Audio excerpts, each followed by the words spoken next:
மாண்புமிகு இந்து சமய அறநிலைத்துறை அமைச்சர் அவர்களுக்கு தொடர்ந்து எந்த ஒரு நிகழ்ச்சி ஏற்பாடு செய்ய வேண்டும் என்று கோரிக்கை வைத்தாலோ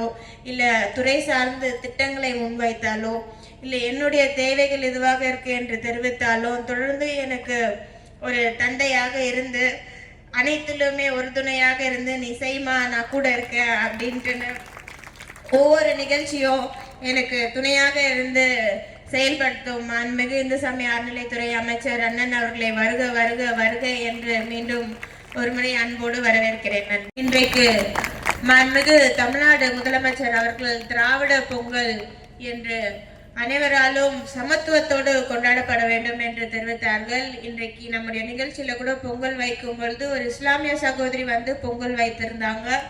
மாண்புமிகு தமிழ்நாடு முதலமைச்சர் அவர்கள் கொளுத்தூர் பகுதிக்கு வந்தப்ப கூட ஒரு இஸ்லாமிய சகோதரி, ஒரு ஜெயின் சமுதாயத்தை சார்ந்த சகோதரி, அதே போல ஒரு கிறிஸ்துவ சகோதரி, இப்படி அனைவருமே கொண்டாடக்கூடிய நாள் தான் இந்த திராவிட நாளா இருக்கிறது, திராவிட பொங்கலா இருக்கு. ஸோ இங்க வருகை தந்திருக்க அனைத்து கழக நிர்வாகிகளுக்கும் என்னுடைய தை திருநாள் வாழ்த்துக்களை தெரிவித்துக் கொண்டு தூய்மை பணியாளர்களுக்கும் மாற்றுத்திறனாளி சகோதர சகோதரிகளுக்கும் என்னுடைய தை திருநாள் வாழ்த்துக்களை தெரிவித்துக் கொள்கிறேன். மீண்டும் மாண்புமிகு இந்து சமய அறநிலைத்துறை அமைச்சர் அவர்களுக்கு தொடர்ந்து எந்த ஒரு நிகழ்ச்சி ஏற்பாடு செய்ய வேண்டும் என்று கோரிக்கை வைத்தாலோ இல்லை துறை சார்ந்து திட்டங்களை முன்வைத்தாலோ இல்லை என்னுடைய தேவைகள் இதுவாக இருக்கு என்று தெரிவித்தாலோ தொடர்ந்து எனக்கு ஒரு தந்தையாக இருந்து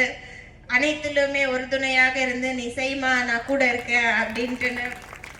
ஒவ்வொரு நிகழ்ச்சியும் எனக்கு துணையாக இருந்து செயல்படுத்தும் மாண்புமிகு இந்து சமய அறநிலைத்துறை அமைச்சர் அண்ணன் அவர்களை வருக வருக வருக என்று மீண்டும் ஒருமுறை அன்போடு வரவேற்கிறேன்.